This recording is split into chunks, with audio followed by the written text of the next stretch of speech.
Hello बच्चों, आज हम आप लोग को क्लास 10th का जो है हिंदी का ऑब्जेक्टिव क्वेश्चन बताने जा रहे हैं। और हिंदी का ये चौथा पार्ट है, नाखून क्यों बढ़ते हैं। ठीक है, और इससे संबंधित हम जो है ऑब्जेक्टिव क्वेश्चन लेके आए हैं। और इस तरह से चैनल पर नए हैं तो सब्सक्राइब जरूर करेंगे, लाइक और कमेंट करना तो बिल्कुल न भूलेंगे। तो आज का पहला क्वेश्चन क्या है, नाखून का इतिहास किस पुस्तक में मिलता है। ठीक है, नाखून का इतिहास किस पुस्तक में मिलता है। इसमें 4 ऑप्शन दिया गया है, कामसूत्र में, मेघदूत में, महाभाव्य में, या इनमें से कोई नहीं। तो इसका जो इतिहास है यह कामसूत्र में है। किसमें है? कामसूत्र में। दूसरा है, हजारी प्रसाद द्विवेदी ने डी लिट की उपाधि किस विद्यालय से प्राप्त की थी। ठीक है, क्या कह रहा है क्वेश्चन, हम हजारी प्रसाद द्विवेदी ने डी लिट की उपाधि किस महाविद्यालय से प्राप्त की थी। पहला ऑप्शन है मगध बीवी से, लखनऊ बीवी से, चंडीगढ़ बीवी से, या काशी हिंदू बीवी से।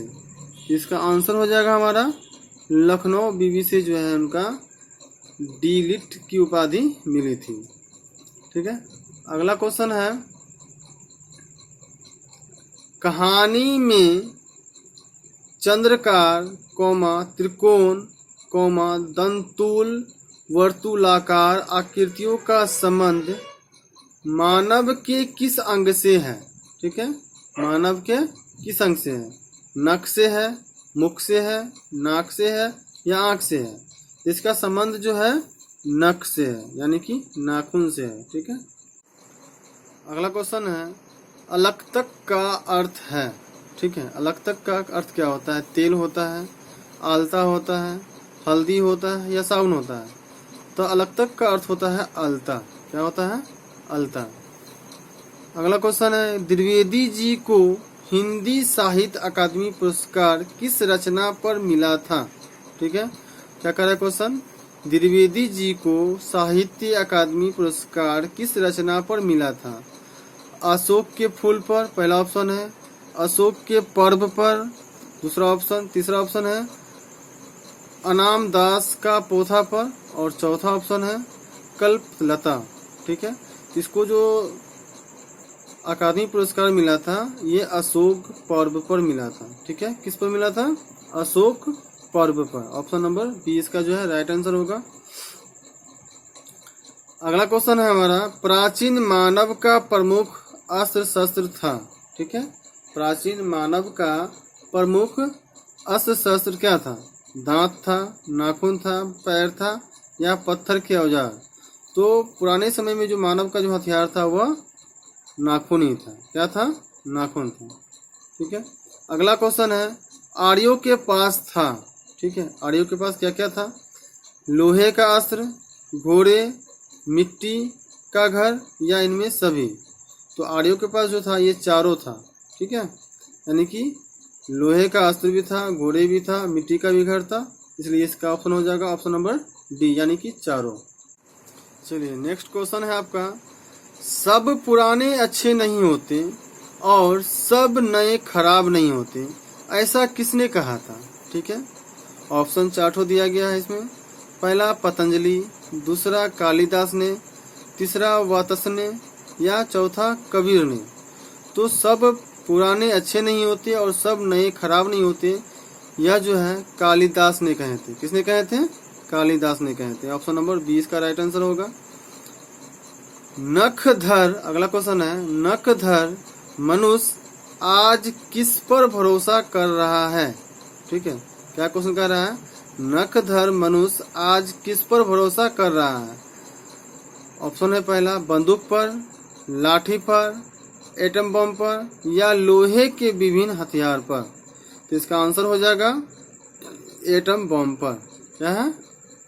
एटम बम पर भरोसा करते हैं। ठीक है, अगला क्वेश्चन है, मनुष्य की मनुष्यता यही है कि वह सबके दुख सुख को सहानुभूति के साथ देखता है, यह तथ्य किसका है।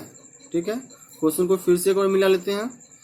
मनुष्य की मनुष्यता यही है कि वह सबके दुख सुख को सहानुभूति के साथ देखता है, यह तथ्य किसका है। महावीर स्वामी का, गौतम बुद्ध का, कालिदास का या वात्स्यायन का? तो इसका जो आंसर होगा हमारा गौतम बुद्ध का। ठीक है, किसका है? गौतम बुद्ध का है।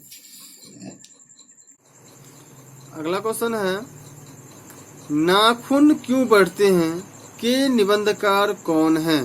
ठीक है, नाखून क्यों बढ़ते हैं के निबंधकार कौन है? गुलाब राय, शांति प्रिय द्विवेदी, प्रताप नारायण मिश्र या चौथा है आचार्य हजारी प्रसाद द्विवेदी। ठीक है, इसका आंसर हो जाएगा हमारा ऑप्शन नंबर डी, आचार्य हजारी प्रसाद द्विवेदी।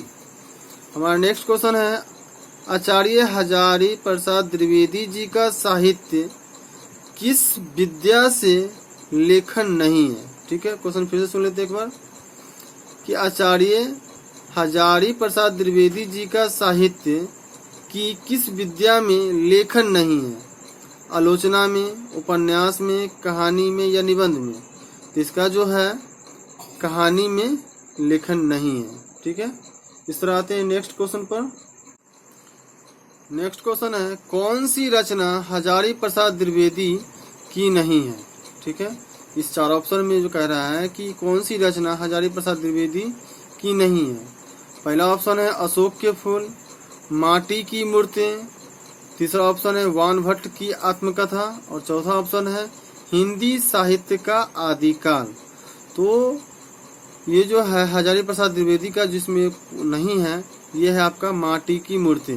ठीक है, माटी की मूर्तें हजारी प्रसाद द्विवेदी जी की रचना नहीं है। अगला क्वेश्चन है, द्विवेदी जी ने निर्लज्ज अपराधी किसे कहा है?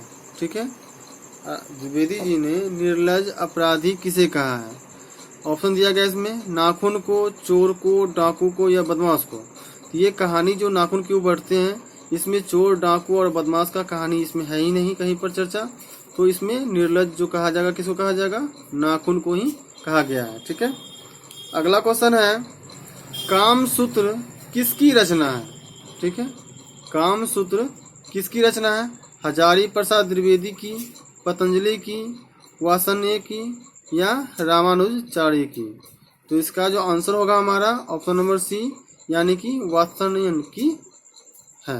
ठीक है, अगला क्वेश्चन है हमारा, सिकथक का अर्थ होता है? ठीक है, सिकथक का अर्थ होता है, क्या होता है? साबुन, महावर, दर्पण या मोम? तो सिकथक का अर्थ जो होता है हमारा मोम से होता है। क्या होता है? मोम से होता है। अगला क्वेश्चन है, महाभारत क्या है? ठीक है, महाभारत क्या है? उपन्यास है, कहानी है, शास्त्र है या पुराण है? तो महाभारत जो है हमारा पुराण है। क्या है? पुराण है। अगला क्वेश्चन है, हजारी प्रसाद द्विवेदी द्वारा रचित पाठ है? ठीक है, कौन सी पाठ रचित है? नाखून क्यों बढ़ते हैं, बहादुर, अवन्यो या मछली? तो हजारी प्रसाद द्विवेदी द्वारा रचित पाठ जो है हमारा नाखून क्यों बढ़ते हैं। ठीक है, क्या है? नाखून क्यों बढ़ते हैं। अगला क्वेश्चन है, ललित निबंध है? ठीक है, ललित निबंध है। इस चारों ऑप्शन में कौन सा है जो ललित निबंध से संबंधित है? मछली, नाखून क्यों बढ़ते हैं, बहादुर या नौबत खाने में इबादत? तो ललित निबंध जो है हमारा है नाखून क्यों बढ़ते हैं। ठीक है, क्या है? नाखून क्यों बढ़ते हैं। ठीक है, इस तरह आते हैं नेक्स्ट क्वेश्चन पर। अगला क्वेश्चन है, पुराने का मोह सब समय वांछनीय नहीं होता, किस लेखक की पंक्ति है? ठीक है, क्वेश्चन को फिर से सुन लेते हैं एक बार। पुराने का मोह सब समय वांछनीय नहीं होता, किस लेखक की पंक्ति है? मैक्स मुलर, रामविलास शर्मा, हजारी प्रसाद द्विवेदी या अशोक वाजपेयी? तो ये जो है इसका आंसर हो जाएगा हमारा हजारी प्रसाद द्विवेदी।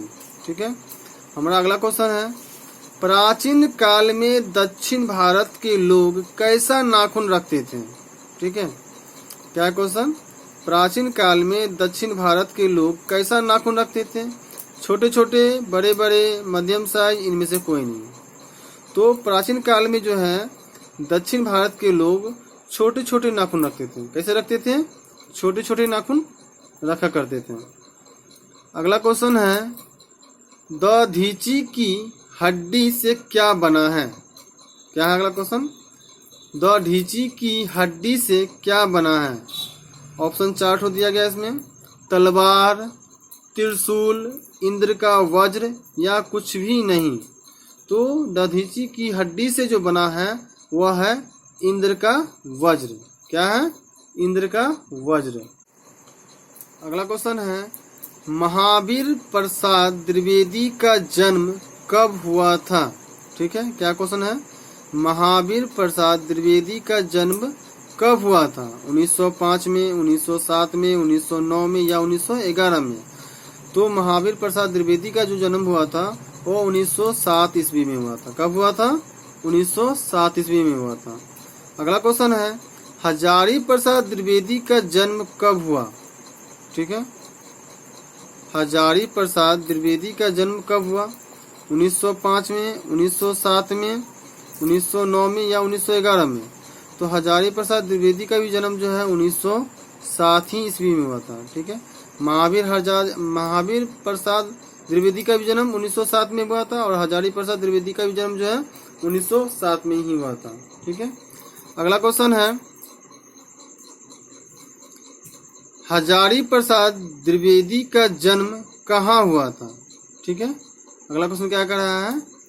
हजारी प्रसाद द्विवेदी का जन्म कहाँ हुआ था?